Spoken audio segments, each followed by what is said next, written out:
So I went home that Tuesday and I just so depressed but still hopeful because the last thing I knew my number went up, so I was just hoping that it would continue to go up. And I did a whole bunch of things where I looked up online slow rising HCG levels, women bleeding and still having a good pregnancy. I thought maybe I was pregnant with twins and miscarrying one of them. I just couldn't explain everything that was going on, why my level would go up when I was bleeding.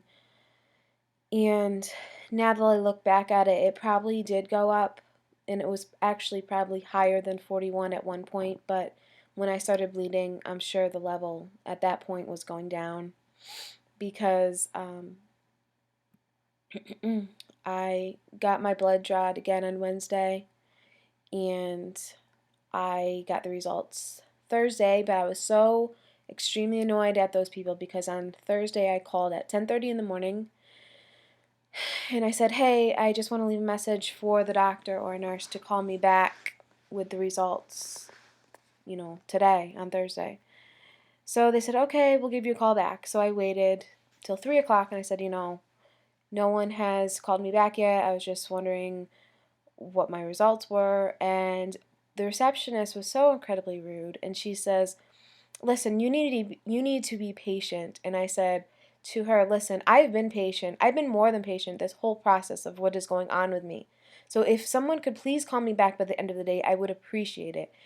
And I'm a very patient person. I consider myself a nice person, but you can only push me so far. And with this roller coaster that I've been on, I have been happy, sad, emotional, all over the place. And I just wanted some answers. So at this point, I'm leaving work at 4:30 and they still haven't called me back. And the office closed at 5, the doctor's office. So I'm just walking back to my car, steamed the whole time. And I'm just thinking, you know what? This is it. I'm leaving this practice. I'm getting my records together and I'm leaving. So I call them at 4:30 and I say, "Listen, I want my records to get together. I want someone to make copies of them and I want to take my records and go, and I'm leaving the practice." And the girl's like, "Oh, I'm sorry, but that takes 2 weeks and you need to go to medical records." I said to her, "That takes 2 weeks?" I said, "That's ridiculous.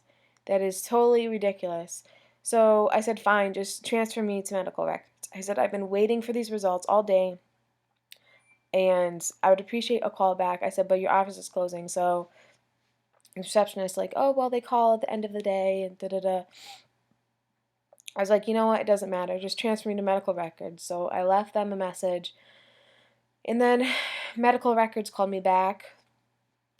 And I asked them, "Why does it take 2 weeks?" She tells me, "You need to sign a release form." I said, "That's fine." So if I make another appointment with a different doctor's office, why is it going to take 2 weeks?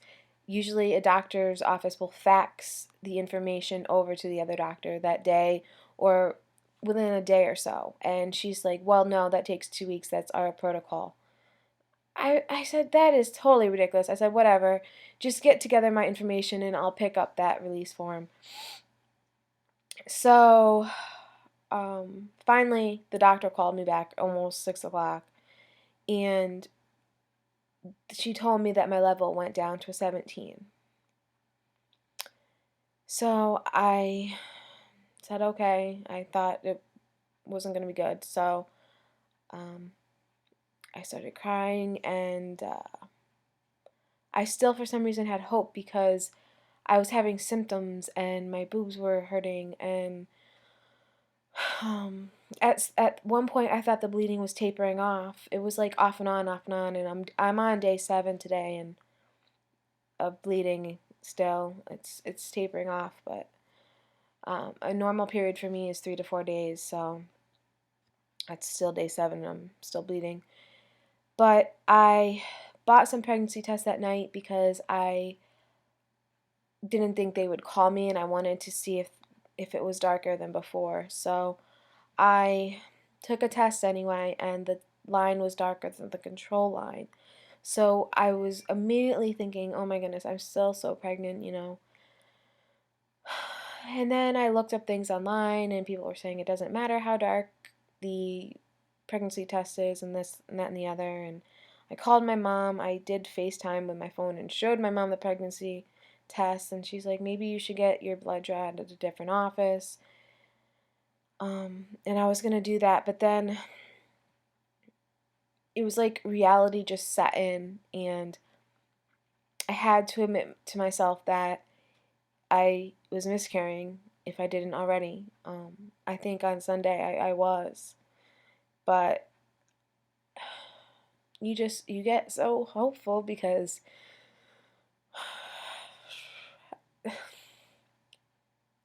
you just want the pregnancy so badly, and I don't think it would have been this hard on me if it didn't take almost 2 years to get pregnant.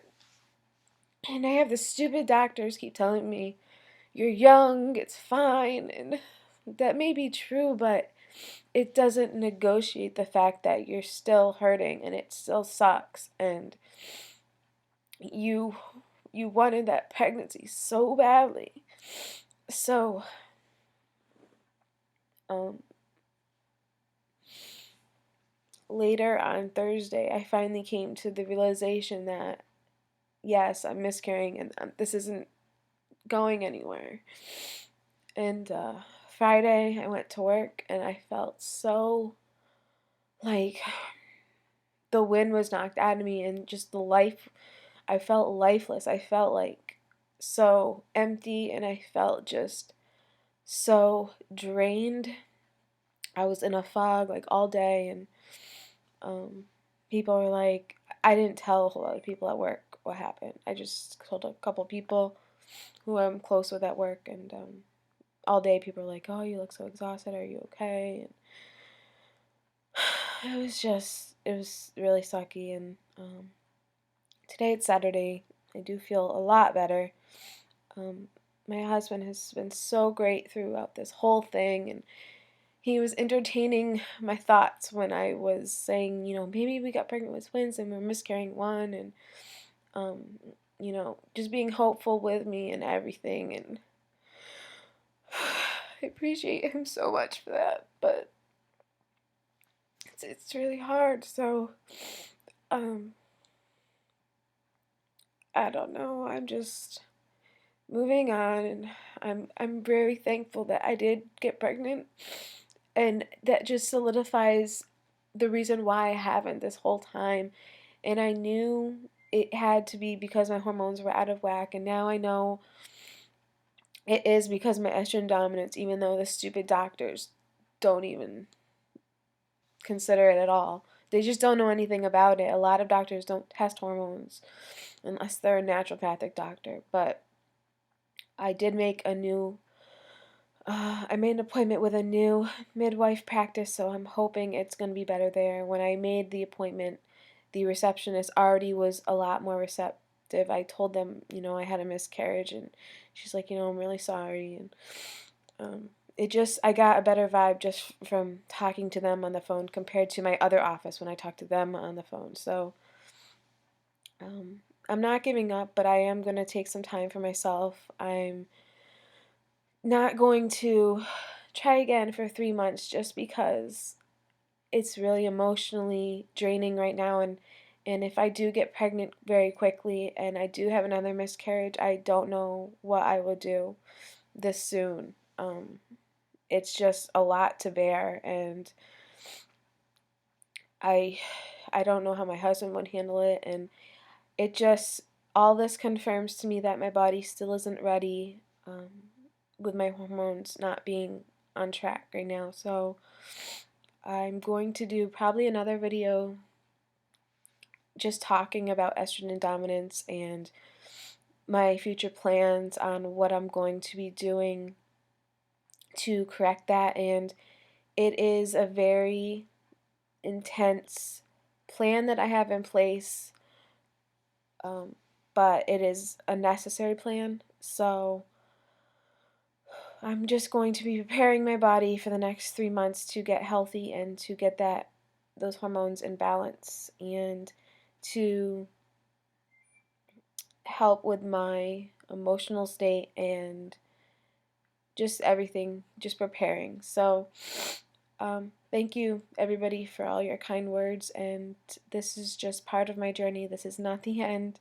I will one day have my baby, and I am so determined to do that. And through all this, it's really sad, but I am very hopeful, and this isn't the end. So I'm just really excited to get this started and going. And like I said before, when you've been TTC for so long and you've never seen a BFP or never gotten pregnant, you sometimes wonder if it will ever happen. And now I know that it is going to happen. And I'm really excited and hopeful that when it does happen again, that it will stick. So, I am comforted in the fact, though, and I do believe that when babies die, that they do go to heaven.